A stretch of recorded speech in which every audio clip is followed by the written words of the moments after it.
Olá, seja mais uma vez muito bem-vindo aqui ao canal do Ayrton Broto. Pessoal, se inscreve no nosso canal, deixe seu like, compartilhe nosso vídeo e ao final comente o que você achou, qual a sua opinião sobre o assunto. Vamos lá, pessoal. Após nossa vinheta, vamos entrar diretamente no assunto.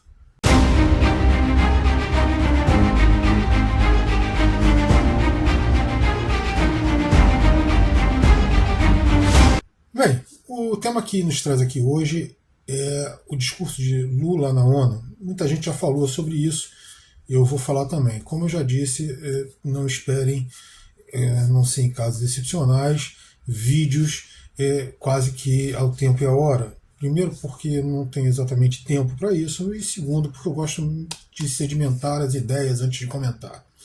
Esse vídeo, por exemplo, eu assisti o discurso do Lula umas 5 ou 6 vezes para pegar tudo que ele falou realmente. Então vamos lá. O discurso tem duas partes. A primeira parte é mais importante, ao meu ver. Ele fala do Brasil. É um discurso voltado à cena interna, um discurso voltado diretamente aos brasileiros. Se normal tem a maioria dos presidentes, a maioria dos chefes de Estado que vão à Assembleia Geral da ONU, eles fazem discursos voltados ao seu eleitorado, ao seu público interno. Eles não fazem um discurso para a Assembleia da ONU em si e muito menos para o mundo. Eles fazem um discurso caseiro, um discurso doméstico. Lula dividiu o discurso nessas duas partes, o doméstico e o internacional. No doméstico, ele deu alguns dados, deu algumas prioridades do seu governo e foi bastante feliz em alguns pontos. Por quê? Porque ele cobrou, por exemplo, os recursos que o mundo desenvolvido prometeu na Dinamarca, que seriam destinados aos países em desenvolvimento para ajudar na transição do subdesenvolvimento ou do atraso do desenvolvimento e dariam esses recursos para esses países. Em troca, esses países preservariam mais o seu meio ambiente, ou seja, evitariam a poluição de mares, a derrubada de florestas e etc, etc, etc. Pois bem, esses recursos nunca vieram na quantidade e no volume que os países desenvolvidos prometeram. E a verdade é que dificilmente virão. Esses discursos são lindos, essas posições tomadas são maravilhosas, mas elas lembram muito aquela resolução final do G20, onde falaram em livre comércio, em defesa da OMC e blá blá blá blá blá blá, e na semana seguinte os Estados Unidos renovou toda a carta e toda a sanção que impõe a Cuba há mais de 50 anos. Ou seja, é da boca para fora. Eles não estão falando sério quando falam essas coisas. Mas é bom sempre lembrar e é bom sempre cobrar. Lula também deu alguns dados e algumas prioridades do seu governo, como combate ao desmatamento, disse que caiu já 48%, né, deu combate à desigualdade, etc, etc, etc. Pois bem, então Lula coloca um combate à desigualdade, inclusão, combate a problemas de mulher, ao feminicídio, tudo isso é importantíssimo e foi um discurso muito voltado ao seu público interno. No final ele até coloca aí políticas de inclusão de pessoas com deficiências, políticas voltadas aí à comunidade LGBT. Bom, dito isso, vamos à parte mais internacional da coisa. Lula já tinha cobrado, porque dizia respeito diretamente ao Brasil, a parte das promessas de recursos para ajudar na conservação de florestas e o desenvolvimento com matrizes tecnológicas e tal, evitando um ataque ao meio ambiente. Na segunda parte, a internacional, Lula foi bastante mais expressivo, intenso e bastante mais específico.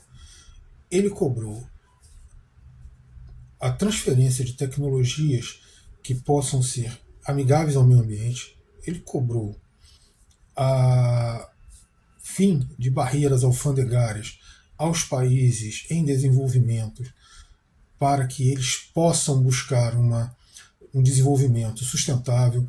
Ele cobrou a cooperação nesse sentido, ele cobrou que os países desenvolvidos, eles foram os responsáveis pela condição que a OMC ocupa no momento, já que eles sempre tentaram usar a OMC em proveito próprio.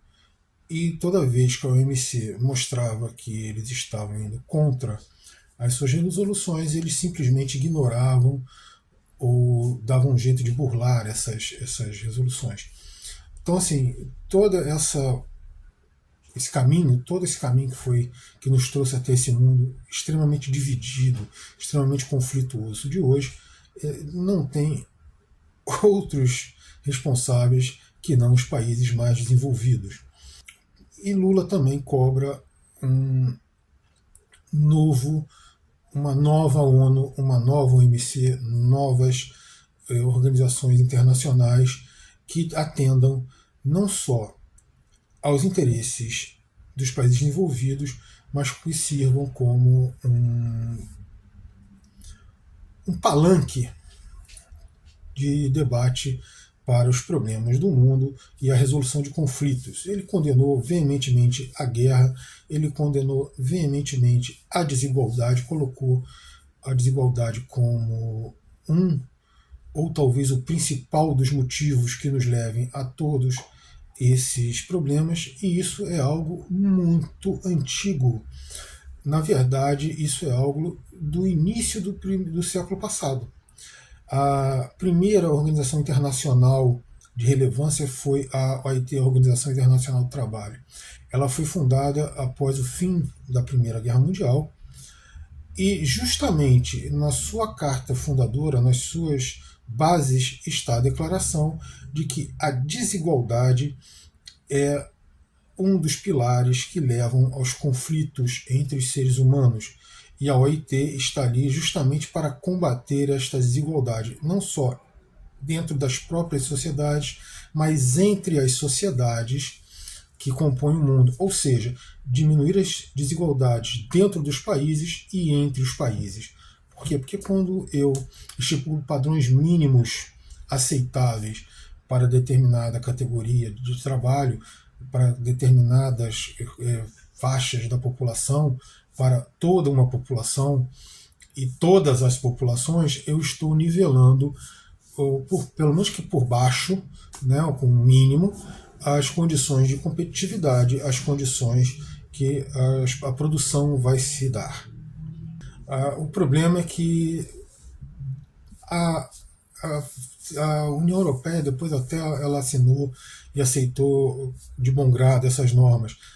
Mas, por exemplo, os Estados Unidos nunca aceitou isso com a desculpa estapafúrdia de que eles são uma federação e que eles não podem interferir nas resoluções dos estados membros dessa federação. E cada estado tem a sua própria lei trabalhista, embora eles tenham uma coisa meio geral. Nos Estados Unidos, a verdade é que cada estado tem leis trabalhistas próprias. Então, elas diferem de um estado para o outro. Então, assim, você vê que essas normas internacionais jamais foram efetivamente cumpridas. Lula chamou isso à atenção e cobrou.